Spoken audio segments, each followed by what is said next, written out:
For sure. All right. So let's talk about herbs. We're going to start with rose. Should not be a surprise. Right? Rose, it's a symbol of romance, but from an herbal perspective, it's soothing to the nerves. It's gently uplifting. It's really heart healing. In my herbal class, the herbs are based on like the chakra. We study the herbs for the chakra, but we always do a temple of the rose when we get to the class where we're going to do the rose, and you definitely can feel it. And we do kind of like this Empress kind of thing where we've got like the curtains and the cushions and, you know, this whole like beautiful setting. And, you know, we drink the rose, we meditate with the rose. We have like actual roses that we rub on our body. That sounds dirtier than it is. Like our forehead and our arms and stuff. But it's still a very sensuous feeling to have a rose rubbed on your skin. And it makes me think of that movie. Is it Ashton Kutcher where he gave up sex for a certain amount of time? Or was it somebody else? Josh Hartnett? I don't know. But there is one scene where, since he's trying to withhold this promise that he's not going to do the deed, where he's taking this rose and just like running it down like this whole girl's body. Well, the rose does actually feel good. The petals feel velvety. They feel really nice. I don't like the smell of them, though. I don't know why. I've just never liked the smell of roses. So I've always told my husband, don't buy me roses. They're going to die, number one. And number two, they stink. Ugh, they stink awful to me. I like the peachy yellow colored ones, the two tones. It kind of has like a sweeter, almost fruity kind of smell to it. Red roses, not so much. When we use like essential oil, though, it is a particular kind of rose, and it has a different scent to it. It's not so thick and cloying, I should say. But the other thing that's cool about rose is that it vibrates at 320 megahertz, which is the closest thing to tangible love in a plant form. That's really cool.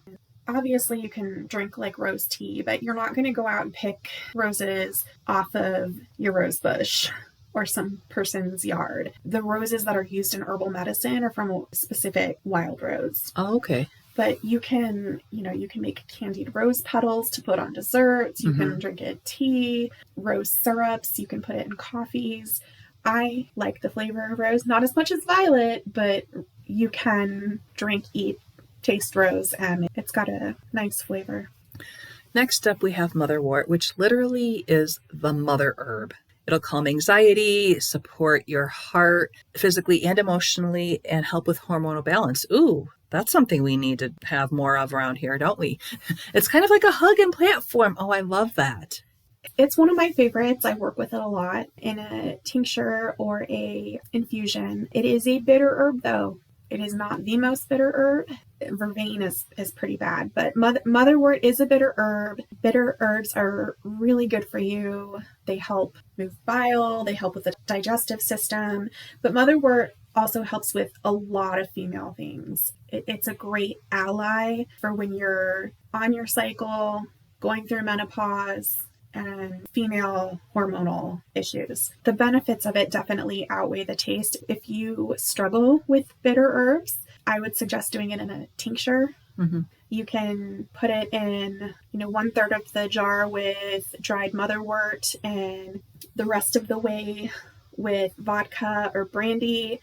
And then if it's a bitter herb and you're worried about the taste, I will sometimes put some vegetable glycerate. Vegetables in the name, but it's really sweet to kind of take the edge off of the bitter. And in that case, you would put the lid on the jar, store it tight, shake it regularly after like a month. We like to do it from moon to moon, full moon to full moon, new moon to new moon.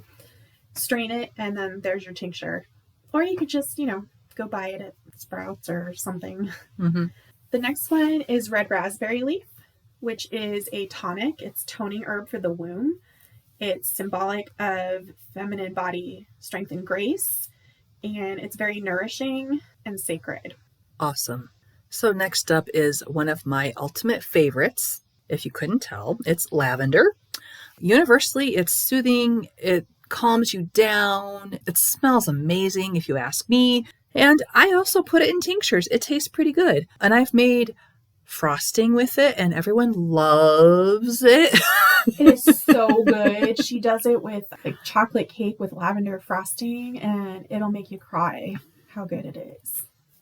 I haven't made that in forever. Oh, you should. We have birthday season coming up in my house. I might have to. You should try a chocolate with a rose flavor. That might be good. Or just both of them. Yeah, put both of them. Both of them, separate. The purple and the pink, that would be really cool together. You can also do, before I realized that I was allergic to lemons, because I'm a weirdo and lemons, but I used to make lavender lemonade. And it's also really good. Oh, that sounds good. Might have to do that. Might have to make a trip over to this. We have this store in our town. It's called the Honey Man, and they have all sorts of herbs. I have to go get some lavender and make some lemonade. Also, in our town, we have a lavender farm. Well, I mean, it's like a couple towns that way down the switchbacks, but they do come up to the farmer's market. Oh, I'll have to go to the farmer's market. We will put on our Instagram at 2 of Cups Tarot Talk the information about the specific crystals and herbs. And we're also going to create an herbal infusion and loose incense. You can use it as an infusion. You could take the herbs and make it into a tincture or loose incense.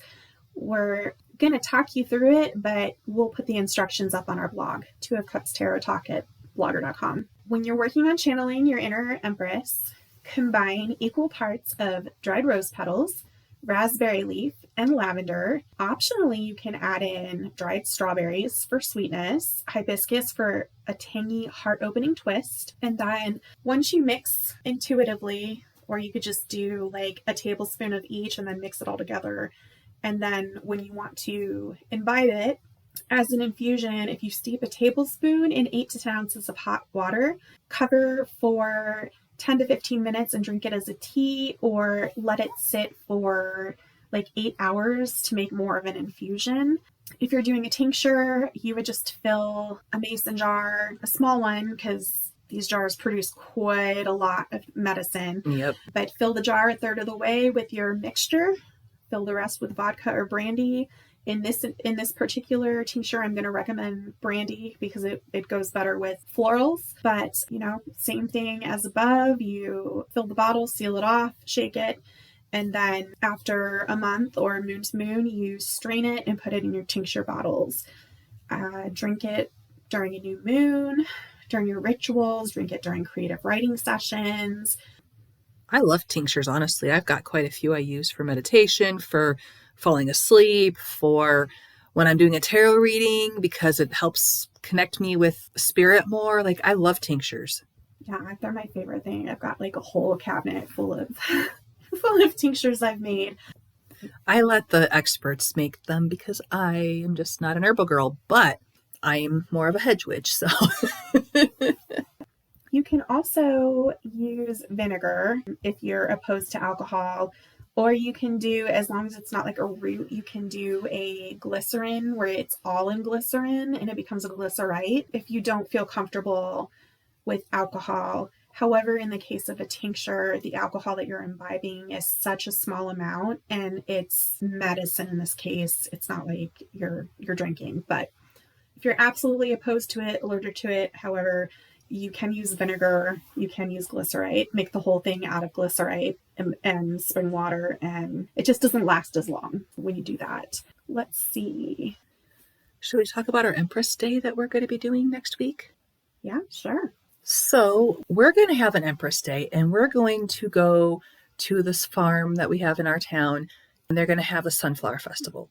We're going to dress all flowy, whatever makes us feel like an empress, and we're going to have a photo shoot.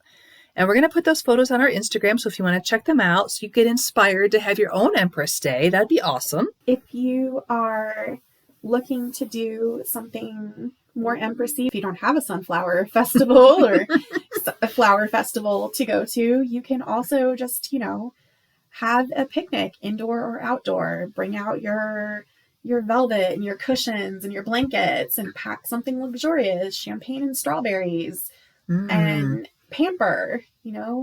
If you want to do it with a partner, give each other massages while you're eating your strawberries and your indulgent foods, I should say. And make sure that you use massage oil that's actually made for the skin. I say this because I got this bath oil once and I would use it for massages and it made my partner at the time break out. So just saying, make sure it's meant for skin. and as always, if you're using essential oils, dilute them with a carrier oil and then do a small patch test because in their pure form, they can burn. Mm-hmm. So we also created a spell. If you would like to do a spell, it's going to be a beauty and blessing spell. So you can get a pink or a green candle because pink, of course, is associated with the color of love, and green is the heart chakra color.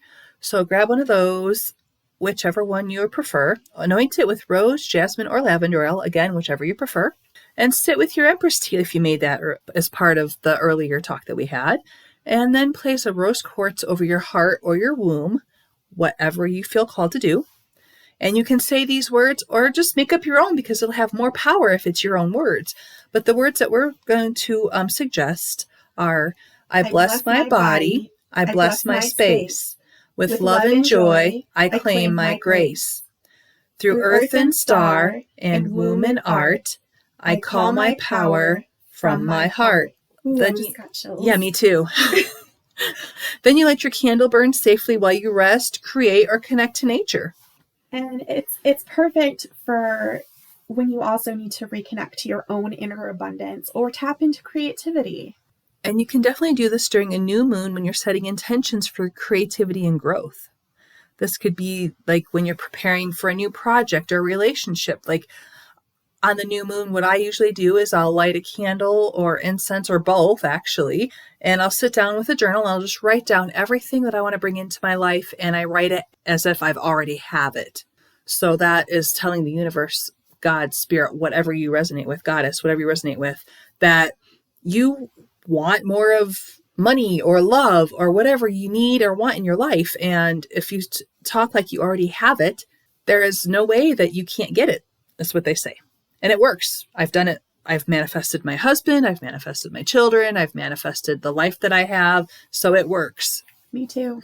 100% me too. So we know that the tarot can be complex, like when you're first trying to learn and understand like all the different cards and energies. So we love to bring like the pop culture into it because it makes it like really relatable and accessible for a lot of people. So let's start off with Beyoncé. She's, everybody's favorite. Especially in her Lemonade and Renaissance eras, she had like such a divine, feminine, motherhood, sensual goddess energy. And let's not forget Rihanna. She's pure Empress. Her fashion, her pregnancy reveals, her unapologetic presence. She's got some really cool music out there. There's this one, I don't remember the name of it off the top of my head, but it's something about whips and chains. I love that song. It's so catchy. I may be bad, but I'm perfectly good at it. That's it. Yes, that's the one. Whips and chains excite me. That's the one I was thinking even before you said it. That song, I love it. She's embracing her like sexuality and sensuality, and she's not afraid who hears it. That's total Empress energy, and I've got goosebumps all up and down my body again. Wow. Yeah, definitely. So another one is Freyja Kahlo. And I know she may seem like an odd choice up front, but she is more of the creativity aspect and turning her pain into beauty and fierce individuality. She literally birthed her art from her body and her soul. And then there's Lisa Bonet. Do you guys remember watching Cosby Show? She played Denise. And she definitely has bohemian goddess vibes. She's sensual, mystical. She's connected to earth and intuition. Just definitely a major Empress energy. Isn't she married to Aquaman? I think I saw they broke up or something. Because I don't keep on top of celebrity gossip. I just don't. But I did see that her and Jason Momoa are no longer a thing. Wow. She had Lenny Kravitz. Well, that means that you and I still have a chance. Just kidding. We love our husbands. Yes, we do. I don't know that I could break up with Aquaman. He might be a jerk. Yeah, I don't know their inner workings. I don't know either. I've never met the man. He's not even like my favorite, but that scene in Aquaman where he's in the sub and he like stands up and like whips his hair and looks over his shoulder. Thirst trap. Anyway. Next up is Dolly Parton. She's another one that, some of y'all may not have thought of, but she's super nurturing. She's creative. She's really loving. And she's really giving. Yes, she is. She has her literacy foundation, which as a major book nerd, I love anyone who is helping children to come to the love of reading and love of books. And I don't know about any of you, but anytime I see her on TV, in an interview, acting, whatever, she just has this really genuine, radiating energy about her. I just want to become her best friend. I have a friend who hates her. Isn't that so weird? Like, how can you hate Dolly Parton? I don't know how. That's weird. It's so strange. So strange. Then we have Padmé Amidala. If you've seen any of the Star Wars movies, you know that she is Luke and Leia's mother. So again, royalty, grace, motherhood. She's got inner strength cloaked in elegance. Absolutely. And she is literally an empress. And then you have Lizzo. Lizzo is radiating joy, radical self-love. She has major body positivity. For all the fit girls out there like me, she is unabashedly herself. She's bold. She's beautiful. Love that. Her confidence makes her a walking, singing Venus portal. And let's not forget Morticia Addams. Love it. In all of her gothic glam glory. Oh my gosh. We just watched the second part of season 2 of Wednesday. Wow. As a former goth girl myself, I'm still goth on the inside, y'all. I like wearing colors now, but even though her and her family don't have like the traditional values, there's still so much love and like romance and caring about the family. So even if you're different, you can still have your Empress energy. You do you. Exactly. And that's the thing. Like, she doesn't apologize for her power, and you shouldn't either. Don't let people make you feel small or different. Not at all. How about Oprah? Oprah is like, wow, cornerstone of my growing up. She was on TV and made her empire. Yeah. She's Empress with a capital E, executive E. Abundance, compassion, creation, empowerment, helping women. That's literally her brand. And, one of my favorite memes is, you get a car. That's right. I was just thinking that. But she gives to others and helps others. And I love that about her. Yeah, she's awesome. Let's segue into goddesses. All right. So they also have Empress energy too. We have Aphrodite, she's a Greek version of Venus. Then we have Demeter, who was Persephone's mother, and she was the goddess of the harvest and cycles of birth and rebirth. Also Oshun. I don't know if I'm saying this correctly, but she's the Reuben goddess of love and fertility and rivers. And you also have Freyja from Norse myth. Beautiful, fertility, magic, fierce heart. So all of these women, archetypes, characters, and deities that we've mentioned show us that Empress energy isn't one size fits all. And as being a plus size woman as well, I like that it's not one size fits all, because we are all unique in the way that we were made and in the way that we are, and we're beautiful. So don't forget that. For sure. I'm going to put together an Aphrodite altar. Fun. I'll post a picture on Instagram when I get that all set up so that y'all can see what something like that would look like and feel inspired to make your own. I'm already inspired. Self-love, empowerment. I think the last thing we wanted to touch on with the Empress is to give you some ideas in addition to what we talked about earlier for having an Empress Day, in addition to the picnic and the sunflower pictures, to help you get there. I mean, you can use some of this stuff for the sunflower fields and picnics, but start off with wearing soft silks, velvet robes, flowing dresses, and lace. Think Stevie Nicks. And even if it's a t-shirt and jeans, if you feel like an empress, own it. But I think the main point is to go a little above and beyond with what your everyday is. So wear a special t-shirt. There you go. You're going to wear a t-shirt and jeans. For fragrances, go with florals or gourmand. Rose, jasmine, vanilla, honey. Something that's warm and sweet and sensual. You could do like a rose lavender blend with a little amber for grounding if you're into the natural stuff. I like to personally, right now, I'm super into cherry fragrances. Mm. You know, there's been a lot this summer that have like that Kayali burning fast where it's got like a summery cherry, but there's also a lot that bring it into the fall season where it's cherry and whiskey and leather. Mm. So, you know, have fun with it. Just go with that sweet, warm gourmand. Anything that makes you feel good.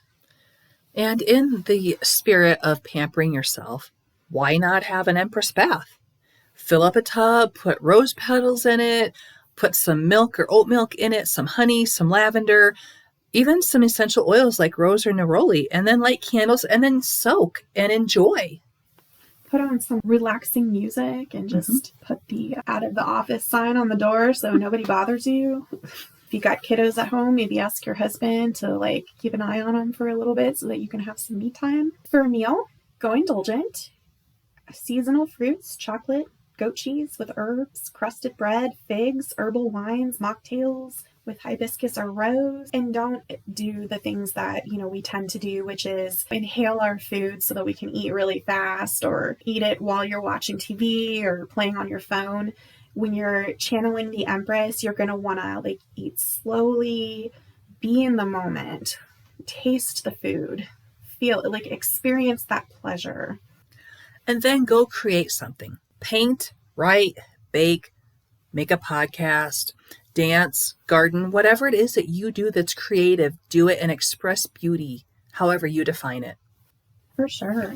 Dancing would be really good because you can be super sensual, like belly dance or just putting music on and letting go of self-consciousness and just letting your hands go where they want to go. And y'all can't see me. I'm all in here dancing like a crazy person.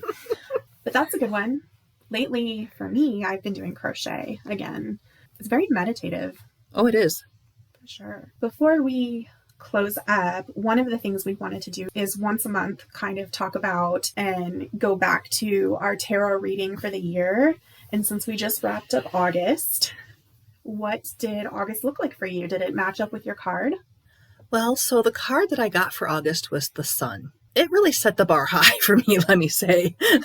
As far as what August looked like, well, in August, I was really free. I worked on my business. I made lots of YouTube and TikTok videos. I embraced being spiritual. I started a self-hypnosis class to like heal and overcome trauma in my life. So I did nurture myself. I don't know if I felt the sun energy really that much though. Because I really felt like, well, no, let me go back a minute. On August 8th, the Lionsgate portal, I had my first ever booking through my website.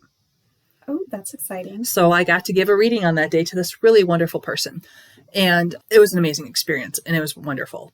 So I guess that could be the sun energy because it was complete happiness that someone like found me and booked on my website. And I know now that that process works because I was afraid it wasn't working. Other than that, we made an apple pie that didn't work out quite as we wanted it to, but it still tasted good.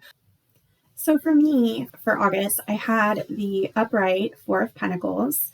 And so the things that I feel that happen in August that kind of relate to that are kind of two or three separate areas. One, the Four of Pentacles can relate to deep-seated past issues. And Lavender and I were talking about it before we started recording. I've been out of nowhere, and I think some of it has to do with like the eclipse energy and the retrograde energies that were occurring. Some thoughts about things that I experienced with my ex that were not great have kind of been surfacing, and like, you know, just me kind of like acknowledging that, hey, that was traumatic. Not just like, you know, it was, you know, not a good situation or it was scary, but like that was traumatic. And I feel like as a result of that and like bringing it back to the forefront, like I can acknowledge the fact that it was trauma and that it did shape me and that I'm letting these things from the past go. The other part of it has to do with finances,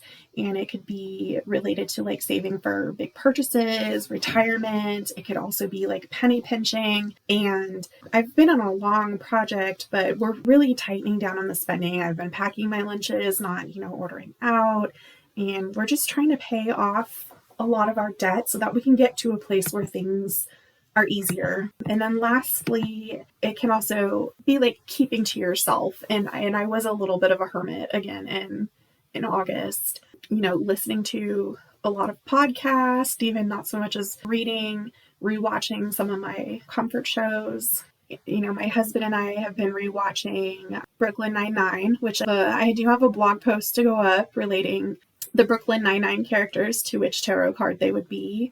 We've also been watching Legacy, both the original and Legacy Redemption. I do have a post.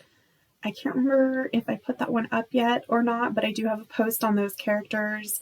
And then I've also been rewatching Friends again. So Fun. I can definitely put a post up on there if you have ideas on people that you would like, or TV shows or books or anything that you would like us to match up to tarot cards and do a blog entry on it. We'd be happy to do that. And also for the month of October, we are going to be doing dun dun dun a spooky episode on weird and scary tarot stuff. Just in fun, in the spirit of Halloween, and just some strange things or legends or maybe movies. And it's not necessarily like how tarot is in real life, but Halloween is not real life. It's not real life. And Lavender and I love Halloween and Samhain, and we just thought it would be really fun to do an episode on that. And if, as listeners, you have anything that you would like to share or things that you've heard about, please feel free to send us an email or reach out to us on Instagram. And it's twoofcupstarottalk@gmail.com and twoofcupstarottalk on Instagram. Thank you all so much for tuning in. We appreciate you so much, and embrace your inner Empress. Have fun with it. Let us know what you did. We'd love to hear from our listeners. Comment, share, tag. All the stuff. All the stuff. Send us an email. If you utilized any of our ideas and it worked out great for you, we'd love to hear it. Blessed be. Until next time.